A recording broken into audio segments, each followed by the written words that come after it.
បាទសូមជម្រាបសួរបងប្អូនប្រិយមិត្តទស្សនិកជនទាំងអស់គ្នាដែលតាមដាននៅ Channel MC កុងហើយថ្ងៃនេះវិលមកជួបជាមួយនឹងខ្ញុំ MC កុងដដែលនៅក្នុងវីដេអូវិភាគបាល់4គូមកចែកចាយជូនបងប្អូនដើម្បីឲ្យបងប្អូនធ្វើការសុភវិនិច្ឆ័យថាគួរតាមឬមិនគួរតាមឬក៏កែច្នៃខ្លួនឯងបែបណាបញ្ជាក់ណានេះគឺជាវីដេអូដែលវិភាគបាល់ដោយបច្ចេកទេសតាមព័ត៌មានផ្សេងៗដែល admin បានដកស្រង់មកពីប្រភពពីបរទេសអញ្ចឹងហើយការសម្រេចចិត្តការឆ្លាញ់គូមួយណាគឺអាស្រ័យលើបងប្អូនសុភវិនិច្ឆ័យខ្លួនឯងឬក៏អាចតាម admin បានណាហើយសម្រាប់បងប្អូនដែលគិតថាបើសិនណាជា4គូនេះដែល admin វិភាគមកវាមានចំនួនតិចតួចខ្លាំងបំផុតអញ្ចឹងចង់បានការវិភាគបន្ថែមក៏ដូចជាតម្រុយបាល់ពិសេសបន្ថែមអូខេមកចូលរួមជាមួយនឹងក្រុម AKFC Sport Tip តាមរយៈ link Telegram ដែល admin ភ្ជាប់ដំណរនៅក្រោម link profile ឬក៏បងប្អូនអាចធ្វើការមើលតាមរូបភាពដែលបង្ហាញនៅក្នុងវីដេអូមួយនេះក្នុងនោះយើងមានសមាជិករហូតដល់ជិត 2000 នាក់ដែលជាក្រុមរបស់ admin ឲ្យតម្រុយបាល់ជារៀងរាល់ថ្ងៃហើយមួយវិញទៀតសម្រាប់បងប្អូនដែលចូលចិត្តស្នេហាកីឡាបាល់ទាត់ឬក៏ចូលចិត្តវិនិយោគជាមួយនឹងកីឡាដើម្បីរកថ្លៃស៊ុបថ្លៃកាហ្វេអញ្ចឹងបងប្អូនមិនដឹងថាមានវេទិកាកម្សាន្តណាដែលមានទំនុកចិត្តនិងសុវត្ថិភាពអូខេ admin recommend ឲ្យមកតាម admin មកតាមរយៈវេទិកាកម្សាន្ត UFA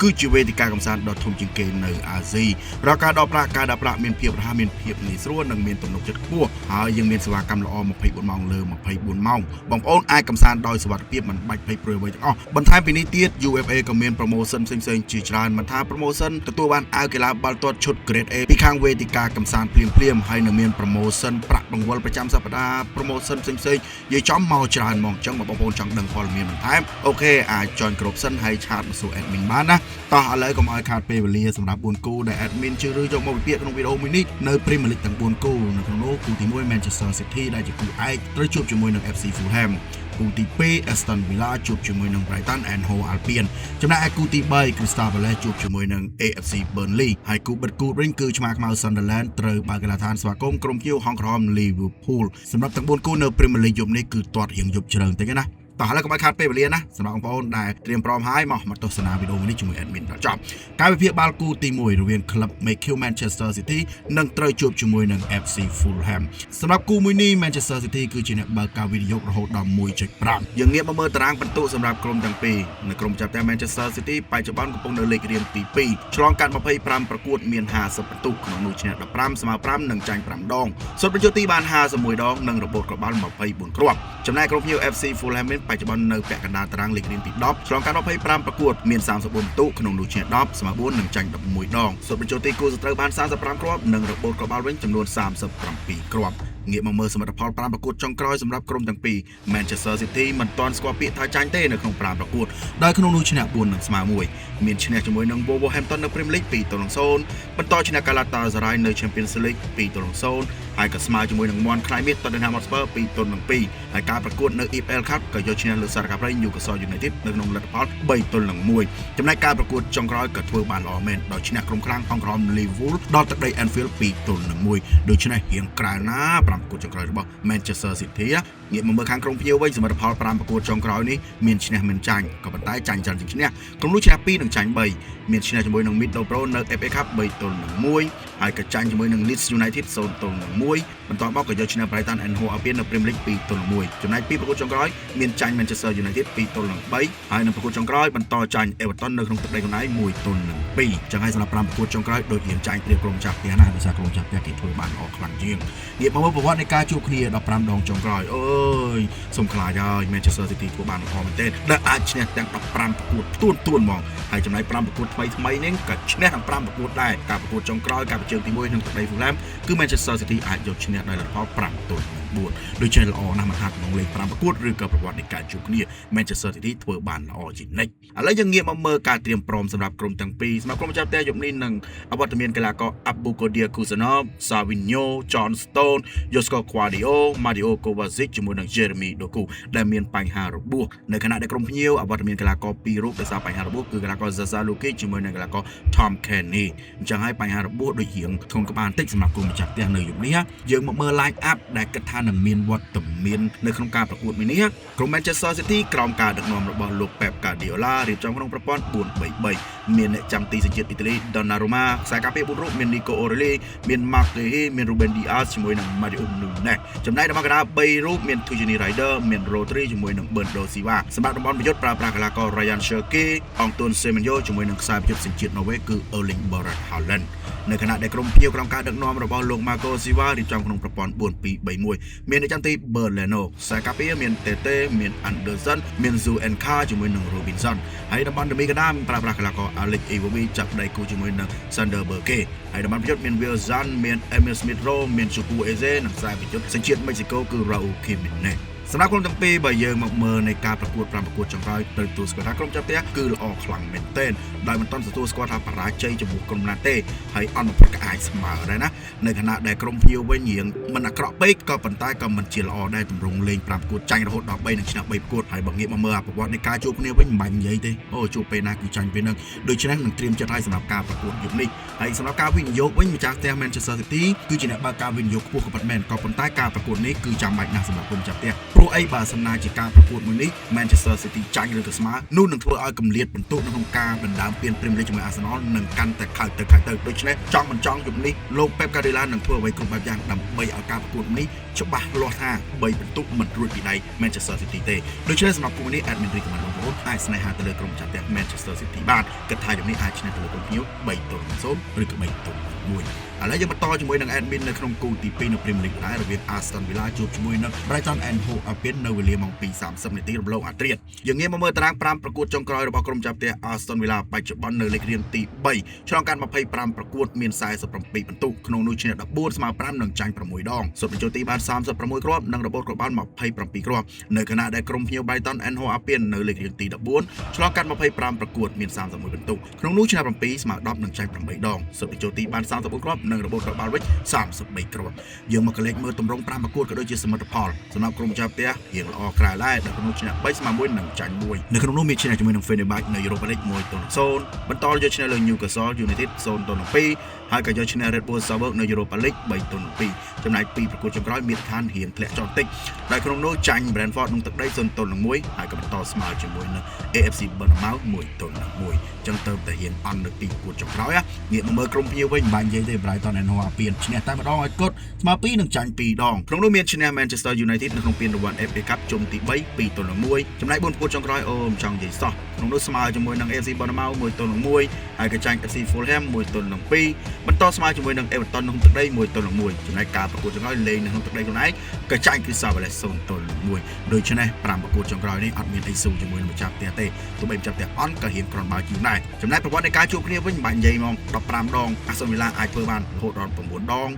ไอกรมพิจารณาประปีดองเต้ขนมนุ่มสมาร์เนี่ยปวดดองจำนายอาการประกวดปรามประกวดไม่จงกรอยนี้โดยขนมนุ่มอาร์เซนอลวิลล่าไอชนะใบดองสมาร์เนี่ยมาดองหนึ่งจังไบรตันจำนวนดองจังไอมันทางประวัติโดยจีรัตพรในเปกันร้องคือกรมอาร์เซนอลวิลล่าในแต่รอจินไบรตันมีประมวลการเตรียมคล้วนในโครงการประกวดยุคนี้วิ่งสำหรับกรมจับเตะยุคนี้ในงานวัตเมียนกีฬากออันเดรกาเซียบูบาการคาเมราจอห์นแมคกินยูริเตลมองจมูกในอลิสันเอ็ดเวิร์ดสัตว์เมียนปัญหาระบุภายในขนมนั้นก็มีกีฬากอสำคัญลูกกัปตันคือกีฬากอยูริเตลมองได้จังไอจะมีปัญหาติ๊กตุ้ย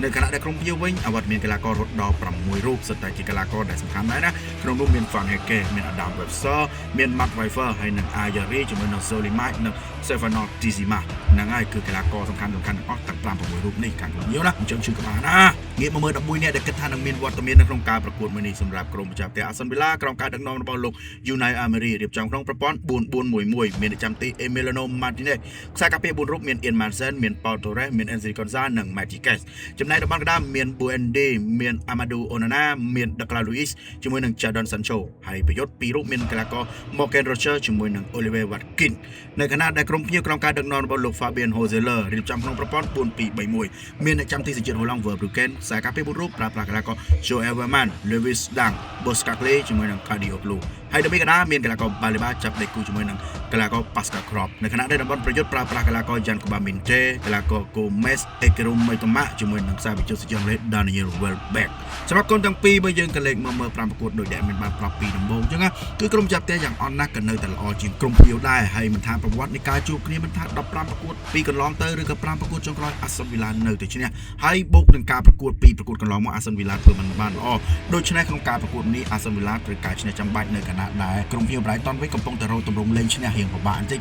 ដូច្នេះហើយការជួបនឹងអាសនវិឡាមិនមែនជារឿងងាយស្រួលទេដោយខ្លួនឯងធ្វើជាក្រុមភ្ញៀវអញ្ចឹងសម្រាប់គូមួយនេះបើគិតថាយ៉ាងណាសម្រាប់ admin សូមជឿលើចាប់តែអាសនវិឡាវិញដោយសារការបើកវិនិយោគត្រឹមតែ 0.25 ទេគិតថាយប់នេះអាសនវិឡាអាចនឹងយកឈ្នះទៅលើក្រុមភ្ញៀវដោយលទ្ធផល 2-1 ដើម្បីបន្តដង្ហើមសង្ឃឹមនៅក្នុងការដណ្ដើមពាន Premier League ជាមួយ Arsenal ឬក៏ Manchester City គូនេះស្រឡាញ់ Aston Villa ឥឡូវបន្តជាមួយនឹងខ្ញុំនៅគូទី 3 រវាងក្រុម Crystal Palace និងជួបជាមួយនឹងក្រុម AFC Burnley យើងងាកមកមើលតារាង5ពិន្ទុចុងក្រោយរបស់ក្រុមទាំងពីរសម្រាប់ក្រុមប្រចាំផ្ទះ Crystal Palace វិញបច្ចុប្បន្ននៅលេខរៀងទី13ឆ្លងកាត់25ប្រកួតមាន32ពិន្ទុក្នុងនោះឈ្នះ8ស្មើ8និងចាញ់9ដងសុទ្ធបញ្ចូលទីបាន26គ្រាប់និងរបូតរបាល់29គ្រាប់នៅខណៈដែល AFC Burnley បច្ចុប្បន្ននៅលេខរៀងទី19ឆ្លងកាត់25ប្រកួតមាន15ពិន្ទុក្នុងនោះឈ្នះ3ស្មើ6និងចាញ់16ដងសុទ្ធបញ្ចូលទីបាន25គ្រាប់និងរបូតរបាល់វិញចំនួន49គ្រាប់ងាកមកមើលសមិទ្ធផលនិងទម្រង់លេខ5ប្រកួតចុងក្រោយសម្រាប់ក្រុមចាត់ផ្ទះយ៉ាប់ណាស់មិនសូវជាល្អទៅតែល្អនៅប្រកួតចុងក្រោយក្នុងឈ្នះ1ស្មើ1និងចាញ់3មានចាញ់ជាមួយនឹង Mansfield នៅ FA Cup 1-2ហើយបន្តចាញ់ Sunderland 1-2ហើយបន្តមកក៏ចាញ់ Chelsea នៅក្នុងទឹកដី1-3ចំណែកពីប្រកួតចុងក្រោយមានស្មើជាមួយនឹង Nottingham Forest 1-1ហើយក៏យកឈ្នះ Brighton ក្រៅដី1-0អញ្ចឹងរៀងយ៉ាប់តិចណាស់5ប្រកួតចុងក្រោយនៅខណៈដែលក្រុម AFC Burnley វិញល្អជាងតែបន្តិចទេឈ្នះ1ស្មើ2និងចាញ់2ព្រោះមានឈ្នះជាមួយនឹង Wilmore 5-1នៅ FA Cup ហើយក៏ស្មើជាមួយនឹង Hong Kong Liverpool 1-1បន្តស្មើជាមួយនឹង Tottenham Hotspur 2-2ចំណែកពីប្រកួតចុងក្រោយចាញ់ផ្ទួនក្នុងនោះមានចាញ់ Sunderland 0-3ហើយក៏បន្តចាញ់ West Ham United 0-2នៅក្នុងទឹកដីរបស់ខ្លួនឯងអញ្ចឹងទម្រង់លេងក្រុមមិនល្អដូចគ្នាសម្រាប់សមិទ្ធផល5ប្រកួតចុងក្រោយនេះណាងាកមកមើលប្រវត្តិនៃការជួបគ្នាក៏ស៊ីសងដែរសម្រាប់ក្រុមទាំងពីរក្នុងនោះ15ប្រកួតចុងក្រោយ Crystal Palace អាចយកឈ្នះ7ដង Burnley ឈ្នះ6ដងនិងស្មើគ្នា2ដងចំណែក5ប្រកួតថ្មីៗនៃការជួបគ្នាគឺ Crystal Palace ល្អជាងដាច់ដោយអាចឈ្នះរហូតដល់3ប្រកួតហើយស្មើគ្នា2ប្រកួតអញ្ចឹងហើយដោយដែល admin បានប្រាប់យ៉ាងរៀងស៊ីសងសម្រាប់ក្រុមទាំងពីរបើមើលរូបភាពរួមក៏ប៉ុន្តែបើមើលថ្មីៗនេះត្រូវឲ្យទៅលើក្រុមចាត់ផ្ទះ Crystal Palace ល្អដាច់ឈាមងាកមកមើលការត្រៀមខ្លួនសម្រាប់ការប្រកួតមួយនេះក្រុមចាត់ផ្ទះជំនាញនឹងអវត្តមានកីឡាករ Justin Devaney ជា Omar Doucouré Edward Nketiah និង Jean-Philippe Mateta ទីចំក្នុងនោះសំខាន់គឺ Nketiah និង Mateta ហ្មងណាអញ្ចឹងបញ្ហារៀងគួរសមដែរដែលអវត្តមានកីឡាករសំខាន់ៗ2រូបនៅខណៈដែលក្រុមភ្ញៀវវិញមានបញ្ហារបួសច្រើនជាងបន្តិចដោយអវត្តមាន15រូបក្នុងនោះមាន Connor Robert មាន Jordan Bayer Joe Cullen Mike Tezor ជាមួយនឹង Zeki Amdouni អញ្ចឹងហើយបញ្ហារបួសមានផាកផាយគ្នាងាកមកមើល11អ្នកដំបូងដែលគិតថានឹងមានវត្តមាននៅក្នុងការប្រកួតមួយនេះសម្រាប់ក្រុមប្រចាំផ្ទះក្រុមការដឹកនាំរបស់លោក Oliver Glasner រៀបចំក្នុងប្រព័ន្ធ 3-4-2-1 មានប្រចាំទី Dean Henderson ខ្សែការពារ3រូបមានកីឡាករ Richard មាន Lockrock ជាមួយនឹង Lerma នៅខណៈដែលតំបន់កណ្ដាលមានកីឡាករ Mitchell Mark Hughes Adam Wharton ជាមួយនឹង Munoz ហើយតំបន់ប្រយុទ្ធមាន Pino មាន Ismail Assar ជាមួយនឹងកីឡាករ Zen Larsen ចំណែកឯក្រុម Burnley ក្រុមការដឹកនាំរបស់លោក Scott Parker រៀបចំក្នុងប្រព័ន្ធ 3-4-3 មានប្រចាំទី Mamadou Braka ខ្សែការពារខាងក្រោមប្រើប្រាស់កីឡាករ Laurent Esteve ជាមួយនឹង Hembry នៅខណៈដែលតំបន់កណ្ដាលមាន Kyle Walker មាន Ochotukwu មាន Hannibal Mejbri ជាមួយនឹង Pires ចំណែកតំបន់ប្រយុទ្ធនេះដាក់កីឡាករ Edward ជាមួយនឹងស្លាប់ស្ដាំ Anthony និងខ្សែប្រយុទ្ធ Leandro Brocha សម្រាប់ក្រុមទាំងពីរបើយើងងាកមកមើល5ប្រកួតចុងក្រោយដោយដែលមានបានប្រាប់ពីដំបូងចឹងគឺសម្រាប់ក្រុមទាំងពីរមិនមានសមត្ថផលក៏ដូចជាទម្រង់លេងល្អណាស់ទេដល់ក្នុងនោះភាគច្រើនចាញ់ច្រើនជាងឈ្នះទាំងពីរក្រុមមិនថាក្រុម Crystal Palace មិនថាក្រុម AFC Burnley ទេដូច្នេះរៀងពិបាកក្នុងការសម្រេចចិត្តបើយើងមើលតាមទម្រង់លេងក្នុងពេលបច្ចុប្បន្នក៏ប៉ុន្តែបើងាកកលេសមកមើលប្រវត្តិនៃការជួបគ្នាទាំង15លើកក៏ដូចជា5លើកចុងក្រោយហើយនឹងការប្រកួតចុងក្រោយនៅទឹកដី Burnley ដែល Crystal Palace អាចឈ្នះរហូតដល់ទឹកដីដូច្នេះការលេងនៅក្នុងទឹកដីរបស់ខ្លួនឯងជំនិះគិតថាมันមានបញ្ហាទេណាសម្រាប់ Crystal Palace នៅខណៈដែល Burnley វិញក៏មិនប្រកាសថានឹងអាចយកឈ្នះការប្រកួតមួយនេះទេដោយសារខ្លួនឯងត្រូវធ្វើជាក្រុមភ្ញៀវហើយការលេងក្រៅទឹកដីពីច្រើន Burnley មិនសូវជាកាក់កបទេមិនថាដោយការមុននៅ Championship ក៏មិនសូវកាក់កបដែរដូច្នេះរៀងចាប់តិចសម្រាប់ភ្ញៀវដូច្នេះសម្រាប់គូនេះ admin សូមរីកមិនណែនាំបងប្អូនស្រឡាញ់ក្រុមចាត់ផ្ទះ Crystal Palace គឺថានេះអាចឈ្នះមកក្រោមមកគ្រាប់ទេបើមិន2-1ក៏2-0ដែរអញ្ចឹងស្រឡាញ់ Crystal តែណាងាកបន្តគូទី4ដែលជាគូចុងក្រោយនៅក្នុងវីដេអូមួយនេះគឺឆ្មាក់ខ្មៅ Sunderland នឹងជួបជាមួយនឹងក្រុមហង្សក្រហម Liverpool នៅវេលាម៉ោង 3:15 នាទីរំលងទៀតងាកមកមើលតារាងពិន្ទុសម្រាប់ក្រុមទាំងពីរសម្រាប់ក្រុមចាត់ផ្ទះបច្ចុប្បន្ននៅលេខរៀងទី9ឆ្លងកាត់25ប្រកួតមាន36ពិន្ទុក្នុងនោះឈ្នះ9ស្មើ9និងចាញ់7ដងសុទ្ធបញ្ចូលទីបាន27គ្រាប់និងរបូតបាល់29គ្រាប់នៅខណៈដែលហង្សក្រហម Liverpool បច្ចុប្បន្ននៅលេខរៀងទី6ឆ្លងកាត់25ប្រកួតមាន39ពិន្ទុក្នុងនោះឈ្នះ11ដងស្មើ6និងចាញ់8ដងសុទ្ធបញ្ចូលទីបាន40គ្រាប់និងរបូត ក្របបាល់វិញចំនួន35គ្រាប់ងាកមកមើលតម្រង់និងសមិទ្ធផល5ប្រកួតចុងក្រោយសម្រាប់ក្រុមម្ចាស់ផ្ទះបច្ចុប្បន្នក៏នៅតែរៀងល្អគួរសមដែរក្នុងនោះឈ្នះ3និងចាញ់2មានស្មើជាមួយនឹង Everton ហើយក៏អាចឈានទៅវគ្គបន្តនៅក្នុងពានរង្វាន់ FA Cup ហើយក៏បន្តយកឈ្នះលើ Crystal Palace 2-1បន្ទាប់មកក៏ចាញ់ញញួរធំ West Ham United 1-3បន្ទាប់មកក៏យកឈ្នះ Burnley 3-0ចំណែកការប្រកួតចុងក្រោយជួបនឹង Arsenal ក៏បរាជ័យរៀងធ្ងន់ធ្ងរដោយលទ្ធផល0-3ចំណែកឯក្រុមភ្ញៀវវិញសមិទ្ធផល5ប្រកួតចុងក្រោយមិនខុសពីក្រុមចាស់ផ្ទះទេដែលក្នុងឈ្នះ3និងចាញ់2ដងមានឈ្នះជាមួយនឹង Olympic de Marseille នៅ Champions League 3-0បន្ទាប់មកក៏ចាញ់ AFC Bournemouth 3-2បន្តយកឈ្នះលើ Karabakh Akdam នៅ Champions League 6-0បន្ទាប់មកក៏យកឈ្នះ Sarkar Newcastle United 4-1ចំណែកប្រកួតចុងក្រោយចាញ់ Manchester City នៅក្នុងទឹកដី Anfield ដោយលទ្ធផល1-2ដោយគ្នាមកសម្រាប់5ប្រកួតចុងក្រោយសម្រាប់ក្រុមទាំងពីរងាកមកប្រវត្តិនៃការជួបគ្នាសម្រាប់ក្រុមទាំងពីររាប់តែ12ដងចុងក្រោយក្នុងនោះឆ្មាក់មក Sunderland ឈ្នះបានតែម្ដងទេចំណែកឯ Liverpool ឈ្នះរហូតដល់6ដងជួបគ្នាចុងក្រោយការបញ្ជើងទី1នៅរដូវកាលនេះស្មើគ្នានៅទឹកដី Anfield ដែលលទ្ធផល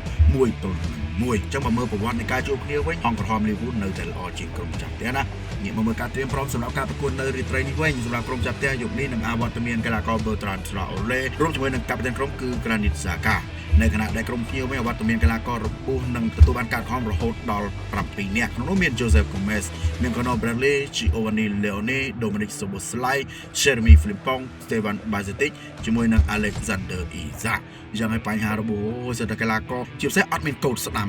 នេះរបួសទាំងអស់មិនថា Dominic Szoboszlai មិនថា Conor Bradley ឬក៏ Jeremy Frimpong អញ្ចឹងបញ្ហាជុំនេះប្រកាសជាមានហើយក្រុមភ្ញៀវងាកមកមើល line up វិញសម្រាប់កីឡាករដែលមានឈ្មោះនៅក្នុងការប្រកួតនេះក្រុមចាស់ផ្ទះក្រុមការដឹកនាំរបស់លោក Ricky Lebris រៀបចំក្នុងប្រព័ន្ធ4-2-3-1មានចាំទី Roep សាកាពីមាន Relendo មាន Alderete មាន Ballard ជាមួយនឹង Mukele នៅតំបន់កណ្ដាលមាន Diarra ជាមួយនឹង Sadiki ចំណែកតំបន់ប្រយុទ្ធមាន Chaibi មាន Levi មាន Hume ជាមួយនឹងខ្សែប្រយុទ្ធ Broadby នៅកណ្ដាលដែលក្រុមភ្ញៀវវិញនឹងមានការផ្លាស់ប្ដូរកីឡាករមួយចំនួនក្នុងការដឹកនាំរបស់លោក Arne Slot រៀបចំក្នុងប្រព័ន្ធ4-2-3-1មានចាំទី Alisson Becker ខ្សែការពារស្ដាំប្រើប្រាស់កីឡាករ Curtis Jones ជំនួសហើយដោយសារកូនស្ដាំលបួសនិងកាត់ក្រហមអស់ហើយក៏មាន Konate មាន Foki van Dijk ជាមួយនឹង Melo Kerkez នៅខណៈដែលតំបន់ដមីកណ្ដាលប្រើប្រាស់កីឡាករ Ryan Gravenberch ជាមួយនឹង Alexis McAllister ហើយតំបន់ប្រយុទ្ធវិញមាន Mohamed Salah នៅស្ដាំខាងឆ្វេងដាក់កីឡាករ Cody Gakpo ចំណែក AMC យប់នេះប្រើប្រាស់កីឡាករ Florian Wirtz ជាមួយនឹងខ្សែប្រយុទ្ធ Hugo Ekitike សម្រាប់ក្រុមទាំងពីរបើយើងមកមើល5ប្រកួតចុងក្រោយគឺដូចគ្នាមែនតើឈ្នះ3ចាញ់2ដូចគ្នាក៏ប៉ុន្តែប្រវត្តិនៃការជួបគ្នានឹងគឺទទួលស្គាល់ថាហង្សក្រហមរៀងល្អជាងដោយ12ដងជួបគ្នានឹងឈ្នះដល់6ដងក៏ប៉ុន្តែបើយើងក៏លេខមកមើល2ប្រកួតចុងក្រោយវិញអូយស្មើគ្នាទាំង2ប្រកួតនៅខណៈដែលម្ចាស់ផ្ទះយប់នេះការប្រកួតនេះក៏សំខាន់ដែរបើសិនណាជា Sunderland អាចឈ្នះការប្រកួតមួយនេះនឹងអាចធ្វើឲ្យគេរំកិលឡើងមួយលេខទៀតនៅខណៈដែលក្រុមហង្សក្រហម Liverpool ក៏ត្រូវការជ័យជំនះនេះដែរដើម្បីបន្តក្តីសង្កត់ក្នុងការដណ្ដើមតំណែងដែលនឹងមានសិទ្ធិទៅលេងនៅក្នុងពានរង្វាន់អឺរ៉ុបដូច្នេះហើយការប្រកួតនេះ3ពិន្ទុមិនថាក្រុមម្ចាស់ផ្ទះក្រុមភ្ញៀវសិទ្ធិតែសំខាន់ដូចគ្នាហើយយប់នេះ Liverpool គឺជាអ្នកបើកវិនិយោគឲ្យម្ចាស់ផ្ទះរហូតដល់ 0.75 អញ្ចឹងបើសម្រាប់បងប្អូនបើសួរថា admin ស្រឡាញ់គូណាបើមើលតាមប្រវត្តិគឺច្បាស់ជាស្រឡាញ់ Liverpool ក៏ប៉ុន្តែបើយើងមើលតាមបច្ច័យបច្ចុប្បន្នវិញមិនថាបញ្ហាផ្សេងៗដូចជាបញ្ហាកីឡាកររបួសអីគឺ Liverpool យប់នេះអវត្តមានកីឡាករច្រើនណាស់ដូច្នេះយប់នេះរៀងយ៉ាងតិចត្រូវធ្វើជាក្រុមភ្ញៀវហើយអវត្តមានកីឡាករសំខាន់ជាច្រើនទៀតអញ្ចឹងហើយមិនមែនជារឿងងាយទេក្នុងការយកឈ្នះលើឆ្មាក់ខ្មៅ Sunderland ដូច្នេះសម្រាប់គូនេះ admin recommend បងប្អូនរងទៅលើក្រុមចាស់ផ្ទះ Sunderland គិតថាយប់នេះគូទាំងពីរអាចនឹងស្មើគ្នាដោយលទ្ធផលបើមិន1ក៏2-2គូនេះណែនាំ Sunderland សម្រាប់ការវិភាគបាល់4គូដែល admin លើកមកក្នុងថ្ងៃនេះក៏ដល់ទីបញ្ចប់ហើយពេលនេះសូមមកសរុបឲ្យបងប្អូនស្ដាប់ម្ដងទៀតសម្រាប់គូទី1 Manchester City ជួបជាមួយនឹង FC Fulham គូនេះ recommend ឲ្យបងប្អូនស្នេហាទៅលើក្រុមចាស់ផ្ទះ FC Manchester City គូទី2 Aston Villa ជួបជាមួយនឹង Brighton and Hove Albion គូនេះក៏ recommend ឲ្យបងប្អូនស្នេហាទៅលើក្រុមចាស់ផ្ទះ Aston Villa ដូចគ្នាហើយចំណែកគូទី3 Crystal Palace ជួបជាមួយនឹង FC Burnley គូនេះក៏ recommend ឲ្យបងប្អូនស្នេហាទៅលើក្រុមចាស់ផ្ទះ Crystal Palace ដែរនៅខណៈដែលគូឯកចុងក្រោយ Sunderland ជួបជាមួយនឹង Liverpool គូនេះ recommend ឲ្យរងទៅលើក្រុមចាស់ផ្ទះ Sunderland ទៅនឹងមិនខកបំណងទេ admin គិតថា4គូដែលវិភាគមកថ្ងៃនេះអាចនឹងមានឱកាសត្រូវនឹងនាំបងប្អូនចូលទៅរកវិថីសុខវិថីកាហ្វេជាមួយនឹង admin ទាំងអស់គ្នាក៏ប៉ុន្តែបើបងប្អូនគិតថា4គូនេះវាមានចំនួនតិចតួចពេកមិនគ្រប់គ្រាន់ចង់បានតម្រុយបាល់បន្ថែមឬការវិភាគបាល់បន្ថែមអូខេ join ក្រុម AKFC Sport Tip តាមរយៈតំណ link ដែល admin ដាក់នៅក្រោម profile channel របស់ admin ទាំងអស់គ្នាឬក៏បងប្អូនអាចមើលរូបភាពដែល admin បង្ហាញនៅក្នុងវីដេអូមួយនេះតាមរយៈ link Telegram MC Kong HD ហើយមួយវិញទៀតសម្រាប់បងប្អូនដែលចូលចិត្តស្នេហាវិស័យកីឡានិងចូលចិត្តវិនិយោគដើម្បីរកថ្លៃសុខថ្លៃកាហ្វេ